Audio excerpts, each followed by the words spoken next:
And it's actually starting at this age where when they go into their primary journeys, they're 3-4 years deep into the pūrākau of the local area. They understand those processes and like whakatau and things like that. It's not new or overwhelming. Welcome to Fika's Focus. Voices leading change. All right, we are here back again we're here with Britt finally. We are here to talk about the origins of Papamoa Beach, which was our very first centre for Future Focus, and Britt has been with us all the way through. This place is largely successful because of the leadership of Britt and what she's done. She has evolved into a very, very inspirational leader, so it's cool to have you on the podcast. I think let's just go back because I think you might have been interviewed too, you and Jenna. Yeah, like Al, then you and we interviewed together. And you guys interviewed together, coming from with Zach and them Bambinos, and we fast forward. You've now got 2 children and things, but what a ride! I know, what a journey. Yeah, and it's been such an epic 6 years working here, and we've had such fun and exciting times here, and we've had some of the best teachers come through here, and some of the most awesome kids. Yes, and I think you and I, and where I think this is what I love about Britt and I, we are deeply passionate about education. We do scrap about things, I think, and I love that. I love that. We're honest. Yeah, Britt's not afraid to push back, but looking at today and what's going on here, and it's just so amazing. Like, I've just been in watching the Anzac stuff, and I get to talk to the teaching team and things, but harking back to some of the great teachers that have been here through here that have guided us, we have had some pretty amazing educators here, right?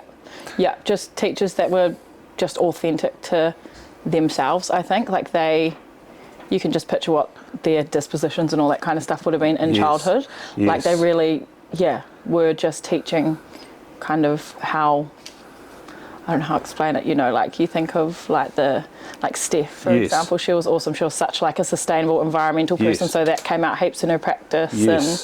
And Lee was that fun-loving, hands-on guy who was just literally, he would just play with the kids all day, and some epic people have come through. And even the children, I think of some of the amazing kids since we started. Obviously, your children are here, our children have been through here, and we're seeing other staff members' children's going through here, but they've taught us lots. Yeah. There's been some kids that have really challenged us and helped us grow as an organisation, but the privilege that we've had of working in this 6 years, and I'm just thinking through, George, I don't mind mentioning, because Georgie, we just love him so much, in their family and what they've taught us. Yeah, and they've been here since George was, I think, 3 months old when he was. He 3? Yeah, I think it was 4 months old when he came to us. Yeah, which is just, and obviously Willis being here.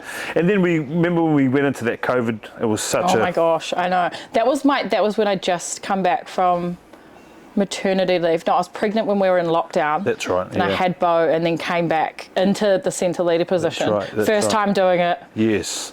Winging it. Courtney and I. What is this? So Courtney and I met with Britt. We met with her at Pearl Kitchen. We sat down. We were like, "Look, would you like this opportunity?" She was like, straight away. You were like, "Yep, keen."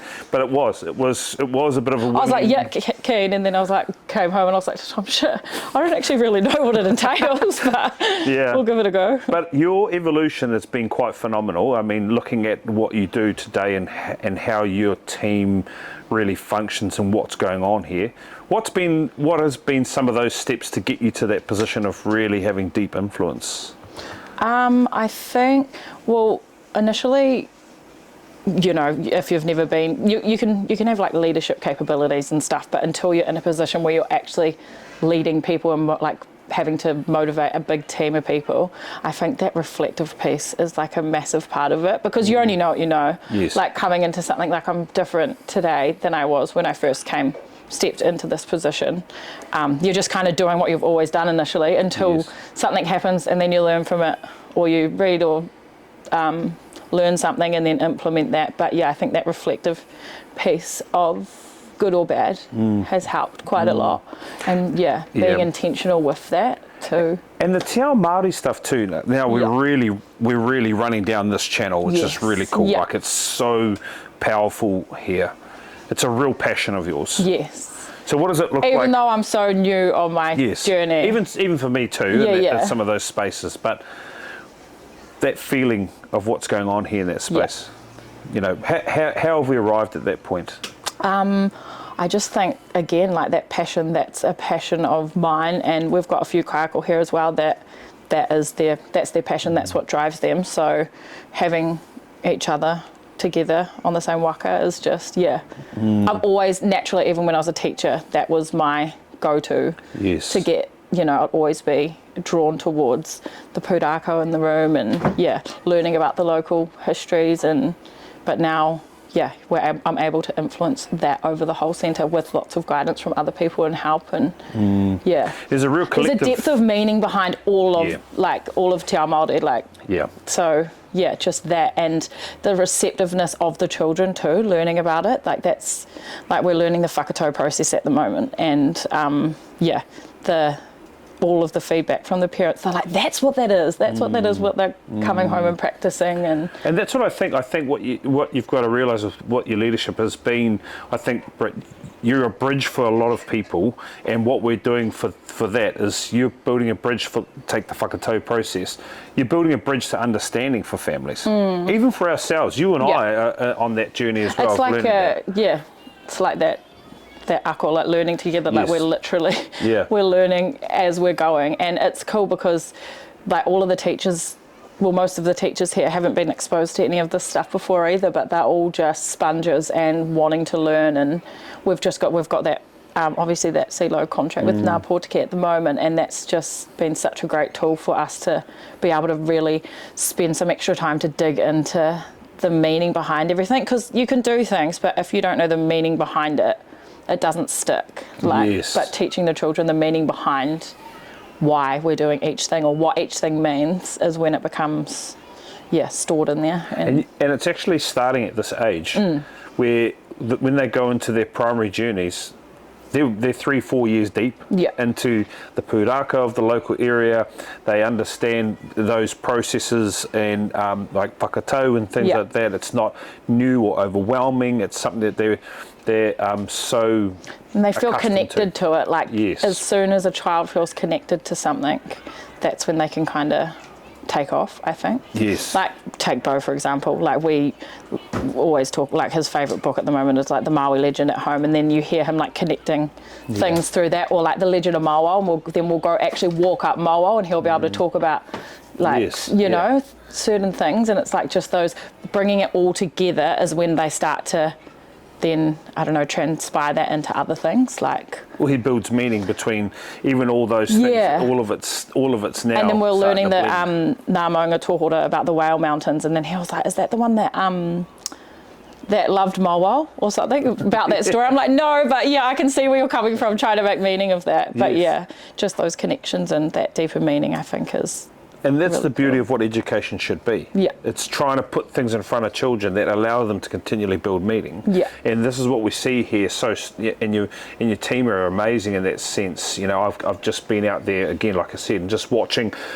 Kate was doing some work around letter formation and talking to it, but actually she's making some relationships to the child's name. I remember that's your first letter of your name, and it's constantly building meaning into the child so that they can just connection and build into that. And that's all intentional. Like the teacher, like I'm so thankful and so grateful to have such a amazing team of kaiako here.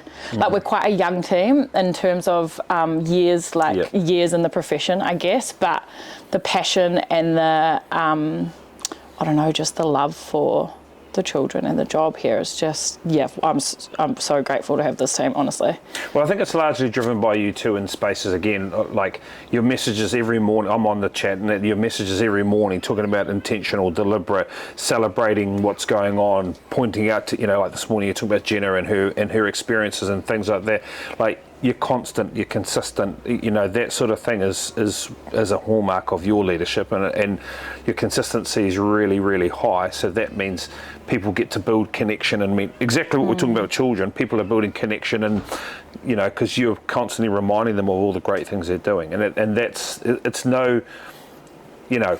It just makes you so proud, like and like some of the, like we've changed a lot of the way that like over the last 6 months-ish, the way that we are kind of creating we're calling them like learning journeys. So everyone's getting their head around like the new way of like the dispositional learning and really focusing the story for the child rather than for it is for the families, but we're showcasing that child and that child's abilities and that child's strengths and interests honestly, like the quality of the stories coming out from the centre at the moment, I'm just like I'm so proud. Yeah, and I'm because I love that side of things. I get to see all that, I see all that, and I've seen the evolution of that. I've seen the evolution of the learning in the child and the storytelling around it. So, okay, well look, I'm not going to hold you much longer, but Britt, look, we really appreciate that, and we look forward to seeing this progress further. What, the podcast? Or the leadership? Both. Okay, thank you. Thanks, Ray.